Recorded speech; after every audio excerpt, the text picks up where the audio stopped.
ಹಮ್ಮಿಕೊಳ್ಳಲಾಗಿದೆ. ಎಲ್ಲ ನಾಗರಿಕ ಬಾಂಧವರು ಎಲ್ಲ ಅಕ್ಷರ ಬಾಂಧವರು ಭಾಗವಹಿಸಿ ಈ ಕಾರ್ಯಕ್ರಮವನ್ನು ಯಶಸ್ವಿ ಮಾಡಬೇಕೆಂದು ಕರೆ ಮಾಡಿದೆ.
ಆ ಟ್ರಸ್ಟಿಗೆ ಸರ್ಕಾರದಿಂದ ನೀಡಿರುವ ಜಮೀನುಗಳು ಹಾಗೂ ಸಾರ್ವಜನಿಕರ ವಂತಿಗೆಯ ಮೂಲಕ ನೀಡಿರುವ ಸ್ವತ್ತುಗಳನ್ನ ನಮ್ಮ ಸ್ವಾಮೀಜಿ ಜಗದ್ಗುರು ಶ್ರೀ ಶ್ರೀ ಶ್ರೀ ನಿರ್ಮಲಾನಂದ ಶ್ರೀಗಳು ಕಾಪಾಡಿಕೊಂಡು ಹೋಗುವಲ್ಲಿ ವಿಫಲರಾಗಿರುತ್ತಾರೆ ಅಂತ ಸುಳ್ಳು ಆರೋಪ ಮಾಡಿರುವ ಆರೋಪಗಳ ವಿರುದ್ಧ, ಇದು ಯಾವ ವ್ಯಕ್ತಿಯ ವಿರುದ್ಧವಲ್ಲ, ಯಾವ ಪಕ್ಷದ ವಿರುದ್ಧವಲ್ಲ, ಒಕ್ಕಲಿಗರ ಅಭಿವೃದ್ಧಿಯನ್ನು ನೋಡಿ ಅಸೂಯೆ ಪಟ್ಟು ಅಭಿವೃದ್ಧಿಗೆ ಅಡ್ಡಗಾಲಾಕಿ ವಿಕೃತಿ ಮೆರೆಯುತ್ತಿರುವ ಶಕ್ತಿಗಳ ವಿರುದ್ಧ. ಮಾನರೇ, ಆದಿಚುಂಚನಗಿರಿ ಮಠಕ್ಕೆ 1500ರಿಂದ 600 ವರ್ಷಗಳ ಇತಿಹಾಸವಿದೆ. ಆದಿಚುಂಚನಗಿರಿ ಮಠ 366 ಶಾಲಾ ಕಾಲೇಜುಗಳನ್ನ ನಡೆಸ್ತಾ ಇದೆ. ಪ್ರಾಥಮಿಕ ಶಿಕ್ಷಣದಿಂದ MBBS MD ತನಕ ಇಂಜಿನಿಯರಿಂಗ್ ಇರಲಿ, ಡೆಂಟಲ್ ಇರಲಿ, ಫಿಸಿಯೋಥೆರಪಿ ಇರಲಿ, ಫಾರ್ಮಸಿ ಇರಲಿ, ನರ್ಸಿಂಗ್ ಇರಲಿ, ಎಲ್ಲ ವಿಧದ ಕೋರ್ಸ್ಗಳನ್ನ ಪ್ರಾರಂಭ ಮಾಡಿ ಇವತ್ತು ಸರ್ವ ಜನಾಂಗಗಳಿಗೂ ವಿದ್ಯೆಯನ್ನು ನೀಡ್ತಾ ಇದೆ. ಅಂತ ಸ್ವಾಮೀಜಿಗಳಿಗೆ ಸರ್ಕಾರ ನೀಡಿರುವ ಜಮೀನುಗಳು, ಸಾರ್ವಜನಿಕರು ನೀಡುವ ಸ್ವತ್ತುಗಳನ್ನ ಕಾಪಾಡಿಕೊಂಡು ಹೋಗುವಲ್ಲಿ ವಿಫಲರಾಗಿದ್ದಾರೆ ಅಂತ ಆರೋಪ ಮಾಡಿದ್ದಾರೆ. ಒಕ್ಕಲಿಗಿರತಕ್ಕಂತ ಏಕೈಕ ಮಠ ಅದು ಆದಿಚುಂಚನಗಿರಿ ಮಠ. ಅದು ಶಾಖಾ ಮಠವಲ್ಲ, ಕೇಂದ್ರ ಕಚೇರಿಯಲ್ಲಿರಬಹುದು. ಅದರ ಶಾಖಾ ಮಠಗಳು ಪ್ರತಿ ಜಿಲ್ಲೆಯಲ್ಲೂ ಇವೆ. ನಮ್ಮ ಜಿಲ್ಲೆಯಲ್ಲೂ ಕೂಡ BGS ಈಗ ಏನಿದೆ ಆದಿಚುಂಚನಗಿರಿ ಮಠ, BGS ಹೆಸರಿನಲ್ಲಿ ಬಾಲಗಂಗಾಧರನಾಥ ಶ್ರೀಗಳ ಹೆಸರಲ್ಲಿ ಇಂಜಿನಿಯರಿಂಗ್ ಕಾಲೇಜು, ಎಲ್ಲ ವಿದ್ಯಾಸಂಸ್ಥೆಗಳನ್ನು ನಡೆಸ್ತಾ ಇದೆ. ಉದಾಹರಣೆಗೆ ಚಿಕ್ಕಬಳ್ಳಾಪುರದ ನಗರದಲ್ಲಿ ಕಾಲೇಜುಗಳು, ಶಾಲೆಗಳು ಇದ್ದಾರೆ. ಅದೇ ಮಂಚಿನ ಬೆಲೆಯಲ್ಲಿ ಶಾಲೆ ಇದೆ. ಗೌರಿಬಿದನೂರಲ್ಲಿದೆ ಇನ್ಸ್ಟಿಟ್ಯೂಷನ್, ಬಾಗೇಪಲ್ಲಿಯಲ್ಲಿದೆ, ಶೀಟ್ಲಘಟ್ಟದಲ್ಲಿ 2 ಇನ್ಸ್ಟಿಟ್ಯೂಷನ್ ಇದೆ, ನಗರದಲ್ಲೂ ಇದೆ, ಈ ಕಡೆ ದಿಬ್ಬೂರಲ್ಲಿ ಇದೆ. ಏನಾದರೂ ನಮ್ಮ ಜಿಲ್ಲೆಯಲ್ಲೇ ಆದಿಚುಂಚನಗಿರಿ ಸಂಸ್ಥಾನದಿಂದ ನಡೆಸ್ತಕ್ಕಂಥ ವಿದ್ಯಾಸಂಸ್ಥೆ ಇಲ್ಲ ಅಂದ್ರೆ ಅದು ಒಂದೇ ತಾಲೂಕು, ಚಿಂತಾಮಣಿ ತಾಲೂಕು. ಇಂಥ ವಿಕೃತ ಮನಸ್ಸಿನ ಉಲ್ಟಾ ಉಳ್ಳವರು ಆ ಒಂದು ಶಾಲೆ ಇಲ್ಲಿ ಬರಬಾರದು, ಅವರ ಕೈಗೆ ಹೋಗಬಾರದು. ಅವರು ಇಲ್ಲಿ ಬಂದ್ರೆ ಮೆಡಿಕಲ್ ಕಾಲೇಜ್ ಓಪನ್ ಮಾಡ್ತಾರೆ, ಸೂಪರ್ ಸ್ಪೆಷಾಲಿಟಿ ಹಾಸ್ಪಿಟಲ್ ಓಪನ್ ಮಾಡ್ತಾರೆ, ಸ್ಕಿಲ್ ಡೆವಲಪ್ಮೆಂಟ್ ಮಾಡ್ತಾರೆ, ವಿವಿಧ ಕೋರ್ಸ್ಗಳನ್ನು ಪ್ರಾರಂಭ ಮಾಡ್ತಾರೆ. ಈ ಭಾಗದ ಜನ ಉದ್ಧಾರ ಆಗ್ತಾರೆ, ಎಜುಕೇಟೆಡ್ಸ್ ಆಗ್ತಾರೆ, ಹಾಸ್ಟೆಲ್ಸ್ ಪ್ರಾರಂಭ ಮಾಡ್ತಾರೆ. ತಂದೆ ತಾಯಿ ಇಲ್ಲದಂತ ನಿರ್ಗತಿಕರ ಮಕ್ಕಳಿಗೆಲ್ಲ ವಿದ್ಯಾದಾನ ಮಾಡ್ತಾ ಇದ್ದಾರೆ ರೆಸಿಡೆನ್ಷಿಯಲ್ ಸ್ಕೂಲ್ ಮಾಡಿ. ಅಂತ ಪುಣ್ಯಾತ್ಮರ ಬಗ್ಗೆ ಇವತ್ತು ಇಲ್ಲಿನ ಕೆಲವು ವಿಕೃತ ಮನಸ್ಸಿನ ವ್ಯಕ್ತಿಗಳು ಆರೋಪ ಮಾಡ್ತಾರೆ. ಮಿತ್ರರೇ, ನಿಮ್ಮಲ್ಲಿ ಹೇಳ್ತೇನೆ, ಕೋಲಾರ ಜಿಲ್ಲೆಯಲ್ಲೂ ಕೂಡ ಕೋಲಾರಲ್ಲೂ ಇದೆ, ಶ್ರೀನಿವಾಸಪುರದಲ್ಲಿದೆ, ಮಾಲೂರಲ್ಲಿದೆ.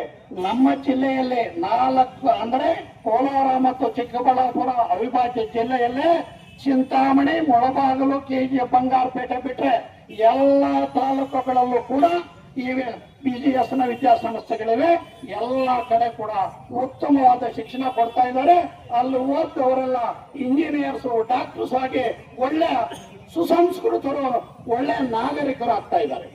ಇದನ್ನ ಮನಗಂಡ ಕೆಲವು ವಿಕೃತ ಮನಸ್ಸಿನ ವ್ಯಕ್ತಿಗಳು ಅಭಿವೃದ್ಧಿಗೆ ಅಡ್ಡಗಾಲಾಕಿ ಚಿಂತಾಮಣಿಗೆ ಮೆಡಿಕಲ್ ಕಾಲೇಜ್ ಬಂದ್ರೆ, ಸೂಪರ್ ಸ್ಪೆಷಾಲಿಟಿ ಹಾಸ್ಪಿಟಲ್ ಬಂದ್ರೆ, ಹಾಸ್ಟೆಲ್ ಬಂದ್ರೆ ಇವರಿಗೆಲ್ಲ ತೊಂದರೆ ಆಗ್ತದೆ ಅಂತ ಹೇಳಿ ಒಬ್ಬರು ವೆಂಕಟರಮಣಪ್ಪ ಅಂತ, ವೆಂಕಟರಮಣ ಸಣ್ಣಪ್ಪ ಲಕ್ಷ್ಮೀನಾರಾಯಣಪ್ಪ, ಮಾಜಿ ನಗರಸಭಾ ಸದಸ್ಯರು ಒಂದು ಅರ್ಜಿ ಕೊಡ್ತಾರೆ. ಏನಂತ ಕೊಡ್ತಾರೆ ಅಂದ್ರೆ, ಸರ್ಕಾರಿ ಗೋಮಾಳ ಜಮೀನನ್ನ ಆದಿಚುಂಚನಗಿರಿ ಶಿಕ್ಷಣ trust registered, Adichunchanagiri bracket, Nagamangala taluk, Mandya ಜಿಲ್ಲೆಯವರಿಗೆ ಮೇಲ್ಕಂಡ ಸರ್ವೆ ನಂಬರ್ 28ರ 20 ಎಕರೆ ಜಮೀನು ಸರ್ಕಾರದಿಂದ ಮಂಜೂರು ಮಾಡಬಾರದೆಂದು ತಕರಾರು ಅರ್ಜಿ.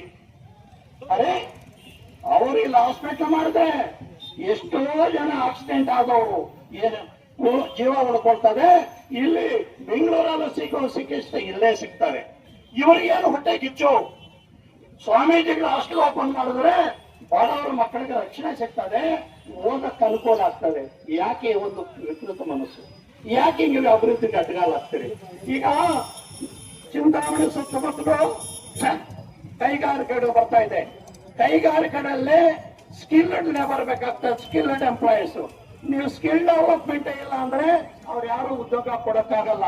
ಸ್ಕಿಲ್ ಡೆವಲಪ್ಮೆಂಟ್ ಟ್ರೈನಿಂಗ್ ಆಗಿರೋರಿದ್ರೆ ಅದು BA ಆದ್ಮೇಲೆ ಇರಲಿ, MCA ಆದ್ಮೇಲೆ, MBA ಆದ್ಮೇಲೆ, BBA, BCA, ಹೀಗೆ 10 ಹಲವು ಕೋರ್ಸ್ಗಳು ಮಾಡಿದ್ರು ಕೂಡ ಆ ಪರ್ಟಿಕ್ಯುಲರ್ ಎಂಪ್ಲಾಯ್ಮೆಂಟ್ಗೆ ಸ್ಕಿಲ್ ಇರೋರ್ನ ಮಾತ್ರ ತಗೊಳ್ಳೋದು. ಆ ಸ್ಕಿಲ್ ಡೆವಲಪ್ಮೆಂಟ್ ಪ್ರೋಗ್ರಾಮ್ಸ್ ಅನ್ನ ಸ್ವಾಮೀಜಿಗಳಲ್ಲಿ ಪ್ರಾರಂಭ ಮಾಡಕ್ಕೆ ಇದು ಮಾಡಿದ್ದಾರೆ. ಅಂತ ಅದನ್ನ ಯಾಕೆ ಅಡ್ಡಗಾಲಾಗ್ತೀರಾ? ಇದರಿಂದ ನಿಮಗೆ ಉಪಯೋಗವಾದ್ರೂ ಏನು? ಯಾಕೆ ಇನ್ನೊಬ್ಬರಿಗೂ ತೊಂದರೆ ಕೊಟ್ಟು ಸಂತೋಷ ಪಡ್ತೀರಾ? ದಯವಿಟ್ಟು ನಿಮ್ಮಲ್ಲಿ ರಿಕ್ವೆಸ್ಟ್ ಮಾಡ್ತೀನಿ, ಅಭಿವೃದ್ಧಿಗೆ ಅಡ್ಡಗಾಲಾಕ್ಬೇಡಿ, ಅಭಿವೃದ್ಧಿಗೆ ಅಡ್ಡಗಾಕ್ಬೇಡಿ. ನಾನು ಯಾವುದು ಈ ರಾಜಕೀಯ ಪಕ್ಷದ ಪರವೋ ವಿರುದ್ಧವೋ ಬಂದಿಲ್ಲ. ನಾನು ಆಗ್ತಾ ಇರ್ತಕ್ಕಂಥ ಒಕ್ಕಲಿಗರಿಗೆ ಆಗ್ತಾ ಇರ್ತಕ್ಕಂಥ ಅನ್ಯಾಯದ ವಿರುದ್ಧ ಬಂದಿದ್ದೀನಿ. ನಾನು ಒಕ್ಕಲಿಗರ ಸಂಘಕ್ಕೆ ನಿಮಗೆ ಹೇಳ್ತೀನಿ, ಸನ್ಮಾನ್ಯ HD ದೇವೇಗೌಡರು, ಸನ್ಮಾನ್ಯ ಸದಾನಂದ ಗೌಡರು, ಶ್ರೀ ಶ್ರೀ ಶ್ರೀ ನಿರ್ಮಲಾನಂದ ಶ್ರೀಗಳು ಹಾಗೂ ಸನ್ಮಾನ್ಯ ಕುಮಾರಣ್ಣನವರು 4 ಜನ ಸೇರಿ ಕಿಮ್ಸ್ ಹಾಸ್ಪಿಟಲ್ ಅಲ್ಲಿ 150 ಸೀಟ್ ಮಾತ್ರ ಇತ್ತು ಮೆಡಿಕಲ್ ಕಾಲೇಜಿನಲ್ಲಿ. ಅದು 150 ಏರಿಸುದು ನಾನು ಖುಷಿ ಪಟ್ಟೆ. ಅದೇ ರೀತಿ ನಮ್ಮ ಡಾಕ್ಟರ್ K. ಸುಧಾಕರ್ ಅವರು 2 ನರ್ಸಿಂಗ್ ಕಾಲೇಜು, ಒಂದು ಮಂಡ್ಯ, ಒಂದು ಶ್ರೀಗಂಧದ ಕಾವಲು, ಇನ್ನೊಂದು ಪ್ಯಾರಾಮೆಡಿಕಲ್ ಕಾಲೇಜು ಬೆಂಗಳೂರು ಸಿಟಿ, ಇನ್ನೊಂದು ಆಯುರ್ವೇದಿಕ್ ಮೆಡಿಕಲ್ ಕಾಲೇಜು ನಮ್ಮ ಶ್ರೀಗಂಧದ ಕಾವಲು. 4 ಕಾಲೇಜುಗಳಿಗೆ ನಾನು ಹೋಗಿ ಅವ್ರ ಚೇಂಬರ್ ಅಲ್ಲಿ ಕೇಳಿದೆ, ದಯವಿಟ್ಟು ಈ ಕಾಲೇಜುಗಳಿಗೆ ಮಂಜೂರು ಮಾಡಿಸ್ಕೊಡಿ ಅಂತ. ನಾನು ಯಾರಪ್ಪ ಒಬ್ಬ ಕೇಸ್ ವರ್ಕರ್ನು, ಸೆಕ್ಷನ್ ಸೂಪರ್ಟೆಂಟ್ನು, ಯಾವ ಆಫೀಸರ್ನು, ಯಾವ ಸೆಕ್ರೆಟರಿನು ಮೀಟ್ ಆಗಲಿಲ್ಲ. ಅವರಲ್ಲಿಗೆ PS ಹೇಳಿ ಎಲ್ಲರನ್ನು ಇಲ್ಲಿ ಬರಕ್ಕೆ ಹೇಳಿ ಆ ಫೈಲ್ ನನಗೆ ವಿತಿನ್ 5 days ಅವ್ರು ಏನು ಬರೀತಾರ ವಾಸ್ತವಾಂಶನ ಬರೆದು ಕಳಿಸಲಿ, ತೀರ್ಮಾನ ನಾನು ತಗೊಳ್ತೀನಿ ಅಂತ 4 ಕಾಲೇಜ್ ಮಂಜೂರು ಮಾಡಿಕೊಟ್ರು. 1 ರೂಪಾಯಿ ಲಂಚ ಕೊಟ್ಟಿಲ್ಲ. ಅದೇ ರೀತಿ ಅವರು MP ಆದ್ಮೇಲೆ INC ನರ್ಸಿಂಗ್ ಕಾಲೇಜಿಗೆ INC ಸರ್ಟಿಫಿಕೇಟ್ ಬೇಕಿತ್ತು. ಫಾರ್ಮಸಿ ಕಾಲೇಜಿಗೆ PCA ಪಾಲಕರಲ್ಲೇ ಮುನ್ಸಿಪಾಲಿಟಿ ಆಗಿದೆ. ಒಂದ್ಸಲ ಮುನ್ಸಿಪಾಲಿಟಿ ಅಂದ್ರೆ ಅದು ನಗರವಾಸಿ ಅಂತ ಬರ್ತದೆ. ಈ ಟೌನಲ್ಲಿ ಯಾರು ಬಡವರಿಲ್ವಾ? ಇರ್ತಕ್ಕಂತ ಬಡವರ ಮಕ್ಕಳಿಗೆ ಅಂದ್ರೆ ವಾರ್ಷಿಕವಾಗಿ 8 ಲಕ್ಷಕ್ಕಿಂತ ಕಡಿಮೆ ಆದಾಯ ಇರುವವರ ಮಕ್ಕಳಿಗೆ ಸರ್ಟಿಫಿಕೇಟ್ ಕೊಡಬೇಕು ಅಂತ ಕೇಳಿದಾಗ ಕೇಂದ್ರ ಸರ್ಕಾರದಲ್ಲಿ EWS ಅಂತ ಒಂದು ಸ್ಕೀಮ್ ಬಂದಿದೆ, ಎಕನಾಮಿಕಲಿ ವೀಕರ್ ಸೆಕ್ಷನ್ಸ್ ಅಂತ. ಆ ಸರ್ಟಿಫಿಕೇಟ್ ಅನ್ನ ನಗರವಾಸಿ ಒಕ್ಕಲಿಗರು OBC ಇಲ್ಲದೆ ಇರೋದ್ರಿಂದ ಮೀಸಲಾತಿಯಿಂದ ಹೊರಗಿರುವಲ್ಲಿ ಯಾರಿಗೆ ಆರ್ಥಿಕ ಆದಾಯ 8 ಲಕ್ಷ ಕಡಿಮೆ ಇದೆಯೋ ವರ್ಷಕ್ಕೆ ಅಂತವರ ಮಕ್ಕಳಿಗೆ EWS ಸರ್ಟಿಫಿಕೇಟ್ ಕೊಡಂಗೆ ಆದೇಶ ಮಾಡಿದ್ರು. ಇನ್ನೇನು 1 ವಾರ 10 ದಿವಸದಲ್ಲಿ ಬಿಜೆಪಿ ಸರ್ಕಾರ ಅವಧಿ ಮುಗಿಯುತ್ತದೆ, ಚುನಾವಣೆ ಬರ್ತದೆ ಅಂತ ಸಮಯದಲ್ಲಿ ಮಾಡಿಸ್ಕೊಟ್ರು. ಇವತ್ತು ಅವನ್ನೆಲ್ಲ ನಡೆಸ್ತಾ ಇದೀವಿ. ಹಾಗೆ ಸಾಮಾನ್ಯ ಡಾಕ್ಟರ್ CN ಅಶ್ವತ್ಥನಾರಾಯಣ ಅವ್ರನ್ನ ನಮಗೆ ಒಕ್ಕಲಿಗರಿಗೆ ರಾಜ್ಯ ಒಕ್ಕಲಿಗರ ಯೂನಿವರ್ಸಿಟಿ ಅಂತ ಮಾಡಿಕೊಡಿ ಅಂತ ಹೇಳಿದ್ವಿ, ಅವರು ಮಾಡಿಕೊಟ್ರು. ಅದೇ ರೀತಿ ಸನ್ಮಾನ್ಯ ಉನ್ನತ ಶಿಕ್ಷಣ ಸಚಿವರಾದಂತ ಡಾಕ್ಟರ್ MC ಸುಧಾಕರ್ ಅವ್ರನ್ನು ಹೋಗಿ ಭೇಟಿ ಆದೆ. ನಾನು ರಾಜ್ಯ ಒಕ್ಕಲಿಗರ ಸಂಘದ ನಿರ್ದೇಶಕನಾಗುವವರೆಗೂ ಅವರ ಪರಿಚಯ ನನಗಿರಲಿಲ್ಲ, ನನ್ನ ಪರಿಚಯವೂ ಅವ್ರಿಗಿರ್ಲಿಲ್ಲ. ರಾಜ್ಯ ಒಕ್ಕಲಿಗರ ಸಂಘದ ನಿರ್ದೇಶಕನಾದ ಮೇಲೆ ನಾನು ಹೋಗಿ ರಿಕ್ವೆಸ್ಟ್ ಮಾಡಿದೆ, ನಮ್ಮ ಇಂಜಿನಿಯರಿಂಗ್ ಕಾಲೇಜಿಗೆ 300 ಸೀಟ್ ಹೆಚ್ಚಿಸಿ, ನಮ್ಮ BITಯನ್ನು ಅಟಾನಮಸ್ ಮಾಡಿ, ನಮ್ಮಲ್ಲಿ ಫಿಸಿಯೋಥೆರಪಿ ಇದೆ, ಅದು ಬ್ಯಾಚುಲರ್ ಇದೆ, PG ಮಾಡಿಸ್ಕೊಡಿ ಅಂತ 3 ಕೂಡ ತಮ್ಮ ಕಚೇರಿಗೆ ಕರೆಸ್ಕೊಂಡು 1 ರೂಪಾಯಿ ಖರ್ಚಿಂದಿರ ಮಾಡಿಕೊಟ್ಟು ನಾನು ಅವರಿಗೆ ಧನ್ಯವಾದಗಳನ್ನ ಹೇಳ್ತೀನಿ. ಅದೇ ರೀತಿ ನಮ್ಮ ಸನ್ಮಾನ್ಯ ನಾನು ಹಲವು ಸಲ ಭೇಟಿಯಾದೆ. ಸರ್, ಸಜ್ಜಾಪಾಳ್ಯದ 44 ಎಕರೆ 33 ಗುಂಟೆ ಬೇರೆಯವರ ಪಾಲಾಗಿದೆ. ಆ ಜಮೀನನ್ನ ಸಂಘಕ್ಕೆ ದಾನ ಮಾಡಿದ ಮಹಾಸಾಧ್ವಿ ಶ್ರೀ ರಂಗಮ್ಮನ ಹೆಸರಿಗೆ ಖಾತೆ ಆಗಬೇಕು ಅಂತ ರಿಕ್ವೆಸ್ಟ್ ಮಾಡಿದಾಗ ಸನ್ಮಾನ್ಯರು ಡಿವಿಷನಲ್ ಕಮಿಷನರ್ ನೇತೃತ್ವದಲ್ಲಿ ಎನ್ಕ್ವೈರಿಗೆ ಹಾಕಿಸಿ ಅದನ್ನ ರಂಗಮ್ಮನ ಹೆಸರಿಗೆ ಮಾಡಿಸ್ಕೊಟ್ಟಿದ್ದಾರೆ. ಇವತ್ತು ಅವರಿಗೂ ಸಹ ಧನ್ಯವಾದಗಳನ್ನು ತಿಳಿಸ್ತೇನೆ.